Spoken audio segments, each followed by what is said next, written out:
Hello बच्चों, जयतु संस्कृतम। कैसे हैं आप सब? बेटा, आज हम शुरू करेंगे क्लास 9 का क्षितिज के काव्य खंड। काव्य खंड मीन्स इसमें दो पार्ट हैं क्षितिज में हमारे, एक गद्य खंड और एक काव्य खंड। जो लेसन है वो उसकी हम एक्सप्लेनेशन बाद में करेंगे। पहले हम एक चैप्टर क्षितिज के काव्य खंड से लेंगे, क्योंकि गद्य खंड तो फिर भी स्टोरी होती है, आप लोग इजीली समझ लेते हैं फिर भी, लेकिन काव्य खंड में ज्यादा दिक्कत आती है बेटा। तो इसीलिए हम इसको काव्य खंड से शुरू करेंगे और फर्स्ट चैप्टर इसका शुरू करेंगे साखियां एवं सबद। चैप्टर नंबर 7 जिसको बताया गया आपका काव्य खंड का चैप्टर नंबर 1। ये किसने लिखा है बेटा? कबीर ने। कबीर दास जो थे उन्हें बहुत बड़े समाज सुधारक कहा गया है, क्योंकि समाज में जितनी भी कुरीतियां फैली हुई थी उन्होंने सबका विरोध किया। चैप्टर पढ़ने से पहले जरूरी है कि हम उसके कवि के बारे में भी थोड़ा सा जान लें। वैसे तो आपके एग्जाम में कवि के बारे में ज्यादा कुछ नहीं आता है, केवल आपसे काव्यांश वाले जो क्वेश्चन आते हैं उसमें से रचनाकार पूछ लिया जाता है केवल, लेकिन फिर भी थोड़ा सा हमें पता होना चाहिए जिनकी रचना को हम पढ़ रहे हैं बेटा। तो कबीरदास जो थे वो बहुत बड़े समाज सुधारक कहे जाते हैं। वो निर्गुण भक्ति शाखा के कवि थे। निर्गुण भक्ति शाखा मीन्स जो एक साकार रूप नहीं पूछते ईश्वर का, जैसे हम लोग शिव जी, कृष्ण का साकार रूप पूछते हैं। इमेज हमारे माइंड में सेट होती है हर भगवान की, हर जो भी हम धर्म मानते हैं, ईसा मसीह की इमेज सेट होती है, गुरु ग्रंथ साहिब की।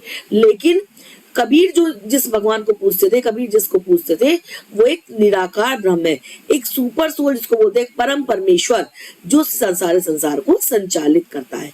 तो उन्होंने कभी भी किसी साकार रूप की पूजा नहीं की, भगवान के, ईश्वर के निर्गुण रूप को उन्होंने पूजा है बेटा। और समाज में जितनी भी कुरीतियां फैली हुई हैं उनका उन्होंने विरोध किया है। तो हम शुरू करते हैं अपना चैप्टर 1 साखियां एवं सबद। सबसे पहले हम पढ़ेंगे बेटा साखियां। देखिए, काव्य की भी अलग अलग विधाएं होती हैं, ठीक। कभी दोहे, कभी साखियां, कभी सबद, तो इसलिए अलग अलग विधाएं होती हैं। तो कबीर की हम आज साखियां पढ़ेंगे। तो मान सरोवर सुभर जल, हंसा केली कराही, मुक्ता फल मुक्ता चुगई, अब उड़ी अनंत ना जाही। इसमें कबीरदास जी कहते हैं मान सरोवर सुभर जल, मतलब पूरी तरह से, सुभर में पूरी तरह से जल, जल से भरे हुए मानसरोवर। मानसरोवर में से एक तालाब, एक स्वच्छ पानी से भरा हुआ तालाब जो परिपूर्ण है जल से। हंसा केली कराई, उसमें हंस जो है वो क्या करते रहते हैं? क्रीड़ा करते रहते हैं, खेलते रहते हैं, विचरण करते रहते हैं इधर से उधर। मुक्ता फल मुक्ताई चुगी, और क्या करते हैं वो? मुक्ता फल मुक्ता चुगी मीन्स मोती चुगते रहते हैं, उसमें से अच्छी अच्छी मोती जो है उसमें से वो चुगते रहते हैं। अब उड़ी अनंत ना जाही, और उस मानसरोवर को, उस तालाब को छोड़कर वो अन्यत्र कहीं भी नहीं जाना चाहते। क्यों नहीं जाना चाहते? क्योंकि जो आनंद उन्हें इस मानसरोवर में प्राप्त हो रहा है, इस तालाब में प्राप्त हो रहा है, वो आनंद उन्हें और कहीं भी प्राप्त नहीं हो सकता। ये तो हुआ हमारा हंसों के अर्थ में। अब इसी को जो कबीर कहना चाहते हैं वो बताते हैं आपको। जो मनुष्य है वो इस संसार रूपी सागर में जन्म लेकर इसी का होकर रह जाता है, इसी में भोग विलासों में डूबा रहता है, इसी में विचरण करता रहता है, सब माया मोह में फंस जाता है और इसे छोड़कर और कहीं भी नहीं जाना चाहता, ईश्वर प्राप्ति के मार्ग की ओर अग्रसर नहीं होना चाहता। क्यों? क्योंकि उसे लगता है कि जो आनंद उसे इस माया मोह में, इस सब भोग विलासों में प्राप्त हो रहा है, वो आनंद उसे अन्यत्र कहीं भी प्राप्त नहीं होगा। तो कबीर दास ने हंसों के माध्यम से मनुष्य की इस प्रवृत्ति की ओर संकेत किया है कि मनुष्य भोग विलासों में डूबकर, माया मोह में फंसकर ईश्वर को भूल जाता है और ईश्वर प्राप्ति के मार्ग की ओर अग्रसर ही नहीं होता, बढ़ता ही नहीं है, क्योंकि वो इस संसार रूपी सागर में इतना डूब जाता है कि उसे ईश्वर प्राप्ति का भान ही नहीं रहता, उसे ध्यान ही नहीं रहता कि उसका असली उद्देश्य तो ईश्वर को प्राप्त करना है। तो बेटा समझ में आया पहली साखी आपको? अब देखिए दूसरी साखी। प्रेमी ढूंढत मैं फिरऊं, प्रेमी मिले न कोई, प्रेमी को प्रेमी मिले, सब विष अमृत हुई। इसमें क्या कहा गया है? कबीरदास जी कहते हैं प्रेमी ढूंढत मैं फिरऊं, कि मैं एक प्रेमी को ढूंढ रहा हूं। प्रेमी मीन्स ईश्वर का सच्चा भक्त। मैं एक ईश्वर के सच्चे भक्त को ढूंढ रहा हूँ, ईश्वर को ढूंढ रहा हूं मैं, जिसका हृदय ईश्वर के भक्ति से परिपूर्ण हो, ईश्वर की भक्ति उसमें कूट कूट कर भरी हुई हो, कि मानो वो साक्षात ईश्वर ही हो, ऐसे एक व्यक्ति को मैं ढूंढ रहा हूँ। प्रेमी मिले ना कोई, लेकिन मुझे ऐसा कोई भी व्यक्ति नहीं मिल रहा है। मेरा मिलन ऐसे किसी व्यक्ति से नहीं हो रहा है जिसके हृदय में ईश्वर कूट कूट कर भरा हो, साक्षात विराजमान हो, जो ईश्वर की भक्ति में ही अपना जीवन समर्पित कर देना चाहता हो। ऐसा कोई भी व्यक्ति मुझे नहीं मिल रहा है। प्रेमी को प्रेमी मिले। यदि एक सच्चे ईश्वर भक्त को, सच्चे ईश्वर प्रेमी को दूसरा ईश्वर प्रेमी मिल जाए, एक सच्चा ईश्वर प्रेमी जो है जिसका हृदय में ईश्वर विराजमान है, उस व्यक्ति को कोई ऐसा दूसरा व्यक्ति मिल जाए जो ईश्वर की भक्ति करने को ही अपने जीवन का उद्देश्य मानता हो, सब विष अमृत होई। तो जितने भी माया मोह के, छल कपट के, झूठ के जितने भी विष भरे हुए होते हैं व्यक्ति के मन में, वो सब ज्ञान के अमृत में, ज्ञान के प्रकाश से वो अमृत में परिवर्तित हो जाते हैं, वो सारा विष दूर हो जाता है। आपको बेटा दूसरी साखी समझ में आई? एक बार पढ़ के देखिएगा, ठीक है। अब हम करेंगे तीसरी साखी। हस्ती चढ़िए ज्ञान को, सहज दुलीचा डारी, स्वान रूप संसार है, भूकंदे झक मारी। कबीरदास जी कहते हैं, हस्ती चढ़िए ज्ञान को, कि ज्ञान रूपी हाथी पर विराजमान होकर। मीन्स हाथी कैसा होता है बेटा? बहुत विशाल होता है, बहुत विशालकाय होता है, और ज्ञान भी बहुत विशालकाय होता है, अपने अंदर बहुत कुछ समाये रखता है ज्ञान। तो ज्ञान की पराकाष्ठा पर पहुंचकर, ज्ञान की चरम सीमा को प्राप्त करके, मीन्स ज्ञान रूपी हाथी पर विराजमान होकर, उस पर सवार होकर, सहज दुलीचा डारी। आपने देखा होगा हाथी के ऊपर एक बहुत रेशमी सा वस्त्र, बहुत रेशमी सा कालीन पड़ा हुआ होता है, उसको बोलते हैं दुलीचा। क्या बोलते हैं बेटा उसको? उस रेशमी वस्त्र, उस कालीन को बोलते हैं दुलीचा। तो कबीरदास जी कहते हैं कि ज्ञान, जिस प्रकार से ज्ञान विशालकाय होता है, ज्ञान उसी प्रकार से ज्ञान रूपी हाथी पर विराजमान होकर सहज दुलीचा डारी में सहज साधना रूपी वस्त्र को उस पर डाल देना चाहिए। क्यों? क्योंकि यदि हम सहज स्वाभाविक रूप से साधना नहीं करेंगे तो हमारे मन में तो अहंकार पैदा हो जाएगा कि हम बहुत ज्ञान की पराकाष्ठा पर पहुंच गए हैं। तो इसीलिए ज्ञान की पराकाष्ठा पर पहुंचकर, ज्ञान रूपी हाथी पर चढ़कर, अपनी सहज भक्ति रूपी, सहज साधना रूपी रेशमी वस्त्र को उस पर डाल देना चाहिए। स्वान रूप संसार है, यह संसार तो स्वान के समान है। किसके समान है? कुत्ते के समान है। क्योंकि जब हाथी चलता है तो कुत्ते उसके पीछे पीछे भौंकते रहते हैं, लेकिन हाथी क्या होता है? उन कुत्तों के भौंकने से बिल्कुल भी प्रभावित नहीं होता, वो अपनी मदमस्त चाल से आगे ही बढ़ता रहता है। उसी प्रकार यदि कोई व्यक्ति बहुत ज्यादा ज्ञान की पराकाष्ठा को प्राप्त कर लेगा, ज्ञान को बहुत ज्यादा ज्ञानी पुरुष हो जाएगा, तो सब व्यक्ति उसकी आलोचना करेंगे, उसकी निंदा करेंगे। तो व्यक्ति को, इन जो ज्ञानी पुरुष है, वो इन सब आलोचनाओं से, इन सब निंदाओं से प्रभावित नहीं होता। उसे इन सब की परवाह ना करके अपने ज्ञान को अपने तक ही सीमित, अपने ज्ञान को सब जगह फैलाना चाहिए, अपने तक ही सीमित नहीं रखना चाहिए, और इन सब आलोचनाओं से, निंदाओं से प्रभावित नहीं होना चाहिए। जिस प्रकार हाथी जो है वो कुत्ते की भौंकने से प्रभावित नहीं होता, अपनी राह पर आगे ही बढ़ता रहता है। भूकंदे झकमारी। कबीरदास जी कहते हैं कि यह संसार तो उस कुत्ते के समान है जो हाथी के सामने भौंकता है और झक मारकर अपना आप ही चुप हो जाता है। उसी प्रकार यह संसार भी, जब तुम उसकी आलोचनाओं की परवाह ही नहीं करोगे तो अपना आप ही झक मारकर चुप हो जाओगे। तो तुम ज्ञान की पराकाष्ठा पर पहुंचकर उस पर अपने साधना रूपी दुलीचा को डाल दो और उस साधना पथ पर आगे ही आगे बढ़ते रहो। किसकी निंदा से, आलोचना से परेशान मत हो। अब बेटा हम करेंगे इसकी फोर्थ वाली साखी। पखा पखी के कार नहीं, सब जग रहा बुलान, निरपक हुई के हरि बजई, सोई संत सुजान। अब कबीरदास जी कहते हैं पखा पखी। पखा पखी मीन्स पक्ष और विपक्ष। कैसा पक्ष और विपक्ष?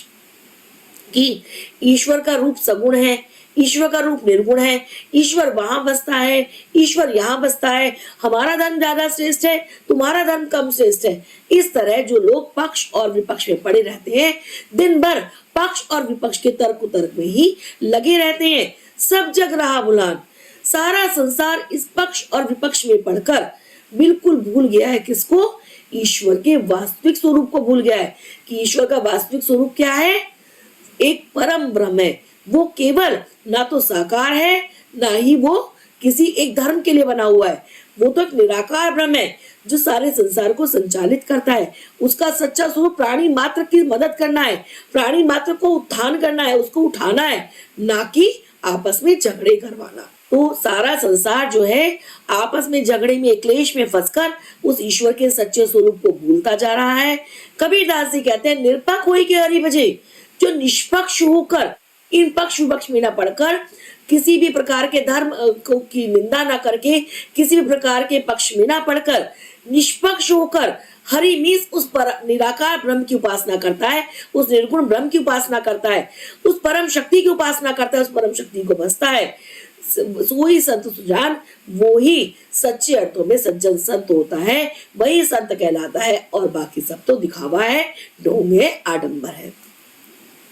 तो बेटा ये हुई हमारी चौथी साखी। अब हम पढ़ेंगे पांचवी साखी। हिंदू मुआ राम कही, मुसलमान खुदाई, कहे कबीर सो जीवता, जो दूह के निकट न जाई। आगे कबीरदास जी कहते हैं, हिंदू मुझे राम कहते हैं।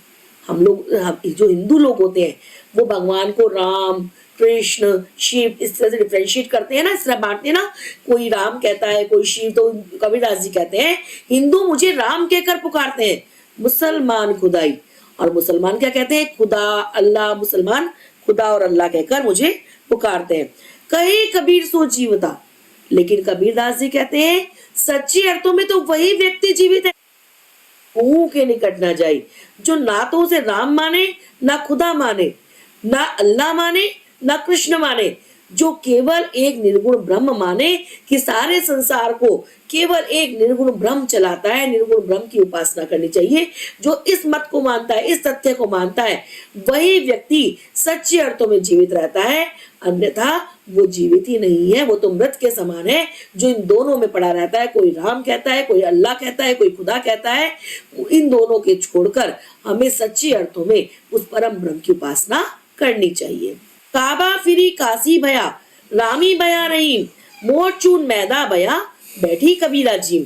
अब देखिए, काबा फिरी काशी भया, काबा क्या है बेटा, मुसलमानों का प्रसिद्ध तीर्थस्थल। जैसे हमारे यहाँ होते हैं ना काशी, बद्रीनाथ, ये सब हमारे तीर्थस्थल होते हैं ना, हरिद्वार। तो इसी तरह काबा फिरी काशी भया, कबीरदास जी कहते हैं काबा ही घूम फिरकर काशी बन जाता है। मीन्स काबा और काशी में कोई भी अंतर नहीं है, चाहे काबा जाओ चाहे काशी जाओ, दोनों का मतलब एक ही है कि उस परम शक्ति की उपासना करना। रामी भया रहीम, और राम और रहीम भी एक ही हो जाते हैं, एक ही परम शक्ति है। चाहे आप राम के नाम से पूजो, चाहे आप रहीम के नाम से पूजो, उपासना केवल एक उस परम शक्ति की निर्गुण ब्रह्म की ही हो रही है। मोट चून मैदा भया, जिस प्रकार से हम गेहूं को पीसते हैं तो उसमें से आटा निकल जाता है, और उस आटे को और बारीक छानकर हम उसमें से मैदा निकाल लेते हैं, उसमें से हम उसके और बारीक तत्व को ग्रहण कर लेते हैं। उसी प्रकार सभी धर्मों को में से हमें उनकी अच्छी बातों को ग्रहण कर लेना चाहिए। बैठी कबीरा जी, जिस प्रकार कबीर जो है सभी धर्मों के सार को ग्रहण करके उनसे आनंदित हो रहे हैं, उनकी अच्छी बातें ग्रहण करके आनंदित हो रहे हैं, किसी भी धर्म के पक्ष विपक्ष में ना पढ़कर सभी धर्मों का सार मानकर उस निर्गुण ब्रह्म की उपासना करके आनंदित हो रहे हैं। उसी प्रकार सभी धर्मों की विशेष बातों को ग्रहण करके उनका जो सार है उसे अपने जीवन में अपनाकर हमें उस आनंदित हो जाना चाहिए, उस ईश्वर भक्ति में लीन हो जाना चाहिए, उस परम ब्रह्म में लीन हो जाना चाहिए। अब हम इसकी लास्ट साखी देखेंगे बेटा। देखिए बहुत अच्छी साखी है। ऊंचे कुल का जन्म या, जे करनी ऊंच ना हुई, सुब्रन कलश सुरा भया, साधु निंदा सोई। कबीरदास जी कहते हैं कि ऊंचे कुल का जन्म लिया, ऊंचे कुल में जन्म क्या ले लिया, जे करनी ऊंच ना हुई, जिसके काम ऊंचे नहीं है। ऊंची कुल से मतलब या तो धन संपत्ति वैभव में बहुत ऊंचा हो, बहुत पैसा हो उनके पास, या फिर बहुत ज्यादा प्रसिद्ध कुल हो, किसी बहुत प्रसिद्ध कुल में उत्पन्न हुआ हो व्यक्ति। लेकिन केवल कुल की प्रसिद्धि से कुछ नहीं होगा, केवल धन संपत्ति वैभव से कुछ नहीं होगा। यदि उसकी व्यक्ति के खुद के कार्य बिल्कुल ऊंचे होंगे, खुद के कार्य बिल्कुल निम्न कोटि के होंगे, ऊंचे नहीं होंगे, वो अच्छे कार्य नहीं करता होगा, तो साधु निंदा सोई, साधु लोग उसकी निंदा ही करेंगे। सॉरी बेटा, सज्जन लोग उसकी निंदा ही करेंगे, उसकी प्रशंसा नहीं करेंगे। सुबरन कलश सुरा भया, जिस प्रकार सुबरन कलश, सोने के कलश में भी, सोने से बने हुए कलश में भी, घड़े में भी सुरा भरा, यदि हम सुरा में मदिरा भर देंगे, शराब भर देंगे, तो क्या सज्जन लोग उसकी प्रशंसा करेंगे? क्या शराब सोने के कलश में भर देंगे अगर, तो क्या वो पीने योग्य चीज बन जाएगी? सज्जन लोग उसको अच्छा कहने लगेंगे? नहीं ना। तो जिस प्रकार शराब को, मदिरा को यदि सोने के कलश में भी भरा जाए, तब भी सज्जन लोग उसकी आलोचना ही करेंगे, उसे बुरा ही कहेंगे। उसी प्रकार कोई भी व्यक्ति यदि ऊंचे कुल में भी जन्म ले ले, चाहे वो कुल से ऊंचा हो, चाहे वो नाम से ऊंचा हो, चाहे वो पैसे से ऊंचा हो, किसी भी दृष्टि से कोण से यदि वो ऊंचे कुल में जन्म लिया है उसने, लेकिन उसके खुद के कार्य यदि ऊंचे नहीं है, अच्छे नहीं है, तो उसे सम्माननीय नहीं कहा जा सकता। तो किसी भी व्यक्ति की जो पहचान है वो उसके खुद के कर्म होते हैं, ना कि उसका कुल। तो बेटा समझ में आई आप लोगों को साखियां? अब हम पढ़ेंगे इसका नेक्स्ट पार्ट, सबद। सबद देखिए, मोको कहाँ ढूंढे बंदे, मैं तो तेरे पास में, ना मैं देवल ना मैं मस्जिद, ना काबे कैलाश में, ना तो कौन है क्रिया कर्म में, नहीं योग वैराग में, खोजी होए तो तू पल भर की तलाश में, कहे कबीर सुनो भाई साधो, सब श्वासों की श्वास में। आगे कबीरदास जी कहते हैं कि ईश्वर कह रहा है मनुष्य से, मुंह को कहाँ ढूंढे बंदे, हे मनुष्य तू मुझे कहाँ ढूंढता फिर रहा है, मैं तो तेरे पास में, मैं तो हर पल तेरे पास में हूँ, तू मुझे सारे संसार में कहाँ ढूंढ रहा है, मैं तो बिल्कुल तेरे पास में रहता हूँ। ना मैं देवल, देवल में इस मंदिर में, ना तो मैं किसी मंदिर में रहता हूँ, ना मैं मस्जिद, ना ही मैं किसी मस्जिद में रहता हूँ, ना काबे कैलाश में, ना मैं काबा में मिलूंगा और ना ही मैं कैलाश पर मिलूंगा, ना तो कोने क्रिया कर्म में, ना ही मैं किसी प्रकार के क्रिया कर्म से तुझे प्राप्त होऊंगा कि तू सोचे मैं ये क्रिया कर लूंगा, मैं ये कर्म कर लूंगा तो मुझे ईश्वर प्राप्त हो जाएंगे, मैं किसी भी तरह से नहीं प्राप्त होऊंगा। नहीं योग वैराग में, ना ही मैं योग से, तपस्या से प्राप्त होऊंगा, ना ही वैराग्य यदि तुम धारण कर लो तो भी मैं तुम्हें नहीं प्राप्त होऊंगा। खोजी होए तो तुरंत मिले, यदि तुम खोजी हो, यदि तुम मुझे तलाश करना चाहती हो, तो मैं आऊंगा तुम्हें केवल पल भर ढूंढने पर ही, पल भर की तलाश करने पर ही, पल भर खोजने पर ही मैं तुम्हें प्राप्त हो जाऊंगा।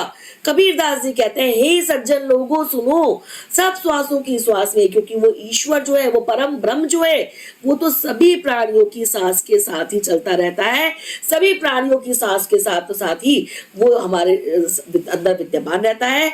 जब हम सांस लेते हैं तो ईश्वर भी हमारे अंदर विद्यमान रहता है। तो यदि हम खोजना चाहते हैं तो वो ईश्वर तो हमारे खुद के अंदर ही विद्यमान है, वो परम ब्रह्म तो हमारे अंदर विद्यमान है, उसे हमें अन्यत्र कहीं भी खोजने की जरूरत नहीं है, ना तो मंदिर में, ना मस्जिद में, ना काबा में, ना कैलाश में, ना किसी प्रकार के क्रियाकर्म में, ना ही योग में, ना वैराग्य में, केवल अपने अंतःकरण में, अपने भीतर झांको तो हमें वो ईश्वर प्राप्त हो जाएगा, वो परम ब्रह्म हमें प्राप्त हो जाएगा। देखिए बेटा नेक्स्ट शब्द देखिए, संतो भाई आई ज्ञान की आंधी रे, हे सज्जनों ज्ञान की आंधी आ गई है। अब देखिए यहां कबीर ने हवा नहीं कहा है, हवा नहीं आई है ज्ञान की, आंधी आई है। आंधी क्यों कहा गया है बेटा? क्योंकि हवा जो चलती है सामान्य रूप से चलती है, हवा किसी भी स्थिति को परिवर्तित करने की क्षमता नहीं रखती। बताइए क्या हवा किसी का छप्पर उड़ा सकती है? क्या हवा कुछ भी परिवर्तित कर सकती है? किसी कुछ कपड़े नहीं उड़ाती, कुछ भी छप्पर नहीं उड़ाती, कुछ भी परिवर्तित करने की क्षमता नहीं रखती। लेकिन जब आंधी आती है तो बहुत कुछ परिवर्तित हो जाता है, सारा सामान इधर से उधर अस्त व्यस्त हो जाता है। तो आंधी के आने पर परिवर्तन हो जाता है और हवा के चलने पर परिवर्तन नहीं होता। इसीलिए कबीरदास ने कहा है कि हे सज्जनों सुनो, ज्ञान की आंधी आ गई है, ज्ञान की प्रचंड आंधी चलनी शुरू हो गई है। ब्रह्म की टाटी सबई उड़ानी। जिस प्रकार किसी झोपड़ी का जो छप्पर होता है बेटा, आपने देखा होगा छप्पर होता है, टाट का छप्पर पड़ा हुआ होता है किसी किसी झोपड़ी पर, तो जो ब्रह्म रूपी छप्पर हमारी बुद्धि पर पड़ा हुआ होता है, तो जब ज्ञान की आंधी आती है तो वो सारे ब्रह्म के, सारे जो हमारे अंदर ब्रह्म होते हैं, उन छपरों को ज्ञान की आंधी उड़ा ले जाती है। माया रहे ना बांधी, किसी भी प्रकार का माया मोह उस छप्पर को, उस भ्रम को बांध नहीं पाता है। ज्ञान की आंधी उसे अपने साथ ही उड़ा ले जाती है। हिति चित की तुए धूनी गिरानी। आगे कबीरदास जी कहते हैं कि हिति चित की, जो हिति स्वार्थ है, चित्त जो हमारे मन में जो भरा हुआ है कूड़ा, जो भी हमारे मन में माया मोह भरा हुआ है, द्वै धूनी गिरानी। धूनी मीन्स जो खंबे होते हैं, गिरानी मीन्स उन दोनों खंबों को उसने गिरा दिया है, स्वार्थ के खंबों को और हमारे हृदय में जो दुविधा भरी हुई है उन दोनों को खंबों को उसने गिरा दिया है। किसने? ज्ञान की आंधी ने। मोह बलिंदा टूटा, और मोह रूपी बल्लियां जिनके सहारे हमारा ये छप्पर खड़ा हुआ था, हमारी ये झोपड़ी खड़ी हुई थी, जो अंधकार हमारे मन में भरा हुआ था, वो मोह रूपी बल्लियां भी टूटकर नीचे गिर गई हैं। तिसरा छानी परिगर ऊपरी। तिसरा छानी मीन्स जो हमारी, तीसरा मीन्स इच्छाएं, जो हमारी इच्छाएं, हमारे मन में अनंत इच्छाएं भरी हुई थी, वो भी क्या हो गया? एक तरफ हट गई। कुबुद्धि का भांडा फूटा, और बुरी बुद्धि, जो हमारी बुद्धि कलुषित हो गई थी, इन हमारे पक्ष विपक्षों में, धर्म के संकीर्णताओं में जो हमारी बुद्धि कलुषित हो गई थी, हमारी बुद्धि कुबुद्धि बन गई थी, वो सब भी भांडा फूटा। मीन्स वो कुबुद्धि के जो भेद थे वो भी सारे फूट गए हैं, वो भी सारे खुल गए हैं, खुलकर सामने आ गई है हमारी बुद्धि की कलुषता, और वो सब दूर हो गई है। जोग जुक्ति करी संतो बांधी, और जब ज्ञान की आंधी आई तो संतों ने, जो ईश्वर प्रेमी संत हैं, जिन्होंने ईश्वर से साक्षात्कार किया, ईश्वर को प्राप्त करने की साधना की है, उन्होंने योग युक्तियों से करके उसे दोबारा से बांधा है छप्पर को। निर्चू चूहे ना पानी, जिसमें से एक बूंद भी पानी नहीं चू सकता, एक बूंद भी पानी जिसमें से नहीं टपक सकता। यानी कि मन जो है हमारा, वो उन इच्छाओं की और कामनाओं की ओर बिल्कुल भी नहीं भटक सकता। ऐसी योग युक्तियों से उन्होंने हमारे मन को बांध दिया है। कूड़ कपट काया का निकस्या, हरि की गति जब जानी, जब हमने उस परम ब्रह्म की, उस ईश्वर की पूरी गति को, पूरे स्वभाव को जान लिया, उसे अपने अंदर आत्मसात कर लिया, अपने अंदर समा लिया, तो हमारी जो देह है, जो हमारा शरीर है, उसके अंदर जो सारा कूड़ा करकट भरा हुआ था, जो अज्ञान का, अहंकार का कूड़ा करकट, जो माया मोह का कूड़ा करकट भरा हुआ था, वो सब हमारे शरीर से निकल गया, और हमारे अंतःकरण में केवल वो परम ब्रह्म ही समा गया, वो हमारे अंदर सारे में व्याप्त हो गया। आंधी पीछे जो जल बूटा, और उस आंधी के आने के बाद जो जल की वर्षा हुई, हरि प्रेम हरिजन बीना, उस प्रेम की वर्षा में हमारा तन मन जो है वो सब भीग गया है। यानी कि हम सब उसमें पूरी तरह लीन हो गए हैं, पूरी तरह उसमें हम तल्लीन हो गए हैं, उस ईश्वर भक्ति में, उस ईश्वर को प्राप्त करने के प्रयास में हम पूरी तरह तल्लीन हो गए हैं। जो प्रेम हरि भक्ति की वर्षा हुई, जो ईश्वर भक्ति की वर्षा हुई। कभी कहीं कबीर भान के प्रकटे उदित भयातम की ना। कबीरदास जी कहते हैं कि जिस प्रकार सूर्य के उदय होने पर सारा अंधकार जो है वो संसार से दूर चला जाता है, उदित भयातम की नामी, सारा अंधकार जो है वो संसार से दूर चला जाता है, उसी प्रकार ज्ञान की आंधी के पश्चात जो ईश्वर भक्ति रूपी सूर्य उदय होता है, वो हमारे मन से, हमारी आत्मा से अज्ञान रूपी सारे अंधकार को दूर कर देता है, और हमारा मन जो है वो ईश्वर भक्ति रूपी ज्ञान से प्रकाशित हो जाता है। हमारे मन के में, हमारे अंतःकरण में प्रकाश ही प्रकाश हो जाता है। तो बेटा आपको समझ में आया कबीर की साख्या सबक? इसकी पूरी व्याख्या हमने आपको समझा दी है, आप इसको पढ़िए। यदि फिर भी कहीं कुछ आपको करेक्शन क्वेरी लगे तो आप कमेंट बॉक्स में कमेंट करके पूछ सकते हैं। वीडियो को लाइक सब्सक्राइब शेयर जरूर कीजिएगा और वीडियो को पूरी देखिएगा। एक नजर हम इनके क्वेश्चन आंसर पर भी डाल लेते हैं। मानसरोवर से कबीर का क्या आशय है बेटा? संसार रूपी सागर जिसमें हंस क्रीड़ा कर रहे हैं, मनुष्य उसमें रम जाते हैं। सच्चे प्रेमी की क्या कसौटी बताई है? जो क्या करता है? ईश्वर भक्ति में ही, परम ब्रह्म की उपासना में ही लीन रहता है। कवि ने किस प्रकार के ज्ञान को महत्व दिया है बताइए जल्दी से? निराकार ब्रह्म की उपासना करने वाले ज्ञान को महत्व दिया है। सच्चा संत कौन कहलाता है? जो किसी प्रकार के पक्ष विपक्ष में नहीं पड़ता है। किस अंतिम दो में किस तरह की संगीताओं की और संकेत किया है कवि ने? बताइए बेटा। एक तो किया है जो ऊंचे कुल के अहंकार में फंसे रहते हैं जो लोग, जो ऊंचे कुल को ही समझते हैं और जो धर्म के पक्ष में पड़े रहते हैं। अब किसी भी व्यक्ति की पहचान उसके कुल से होती है, उसके कर्मों से। जाहिर सी बात है, आपको मैंने बताया है कि उसके कर्मों से होती है, उसके कुल से नहीं होती। यदि कुल ऊंचा भी होगा और कर्म नीचे होंगे तो वो व्यक्ति अच्छा नहीं कहा जाएगा। काव्य सौंदर्य आपको हमने जब पढ़ाया है उसी के अकॉर्डिंग अस्थि चढ़िए ज्ञान को ये भी हमने आपको पढ़ा दिया, और ये पूरा आप उसमें से देख सकते हैं दोबारा। मनुष्य ईश्वर को कहाँ कहाँ ढूंढता फिरता है? मंदिर में, मस्जिद में, सब जगह ढूंढता फिरता है। ईश्वर प्राप्ति के लिए किन प्रश्न विश्वासों का खंडन क्या है? योग से प्राप्त हो सकता है, वैराग्य धारण करने से, लेकिन ईश्वर किसी भी तरह नहीं प्राप्त होता, वो तो केवल हमारे को सच्ची साधना से और अपने भीतर तलाश करने से ही मिलता है। सब स्वास्थ्यों के स्वास्थ्य में क्यों कहा है? क्योंकि ईश्वर हमेशा हमारे साथ रहता है और हमारे अंतःकरण में विद्यमान रहता है। ज्ञान के आगमन की तुलना सामान्य हवा से न कर आंधी से, क्योंकि जैसा कि हमने पहले भी आपको बताया, क्योंकि सामान्य हवा कुछ भी परिवर्तित नहीं कर सकती और आंधी में परिवर्तन की क्षमता होती है। आंधी का भक्त के जीवन पर क्या प्रभाव पड़ता है? ज्ञान की आंधी का भक्त के जीवन पर यह प्रभाव पड़ता है कि उसके अंदर जो भी माया मोह का, छल कपट का विष जो भरा हुआ होता है, अंधकार जो भरा हुआ होता है, ज्ञान की आंधी उसे सबको दूर करके उसे ज्ञान के प्रकाश से भर देती है बेटा। ठीक है बेटा, ये आपको इनके आधार पर कबीर के धार्मिक और सांप्रदायिक विचार प्रकाश डालना है। कबीर ने बताया था ना आपको शुरू में समाज सुधारक भी थे, तो बताइए पढ़कर आप। ठीक, तत्स्वरूप पखापखी किसको बोलते हैं? पक्ष और विपक्ष को। अनत, अनत मीन्स अन्यत्र और कहीं। जोग मीन्स योग, जुक्ति मीन्स युक्ति, वैराग मीन्स वैराग्य और निरपक्ष मीन्स निष्पक्ष। तो बेटा ये हमने कबीर की साख्या शब्द का पूरा चैप्टर कर लिया है। क्वेश्चन आंसर यदि आपको पीडीएफ में चाहिए तो आप कमेंट बॉक्स में बताइएगा मुझे। ठीक है बेटा, और इस चैप्टर को और आप पूरा पढ़ लीजिएगा अच्छे से। कहीं भी कोई क्वेरी हो तो आप पूछिएगा, लेकिन सबको लाइक सब्सक्राइब शेयर जरूर करना है। ठीक है बेटा, हमने काव्य खंड का चैप्टर पहले इसलिए लिया क्योंकि आपको गद्य खंड तो फिर भी थोड़ा बहुत समझ में आ जाता है, काव्य खंड में ज्यादा दिक्कत होती है, इसीलिए। और आपके फर्स्ट यूनिट टेस्ट आने वाले हैं, काव्य खंड की आपको जरूरत होगी तो उसका डाला है। अब हम इसके बाद आपका गद्य खंड का ही पहला चैप्टर डालेंगे, दो पहलू की कथा।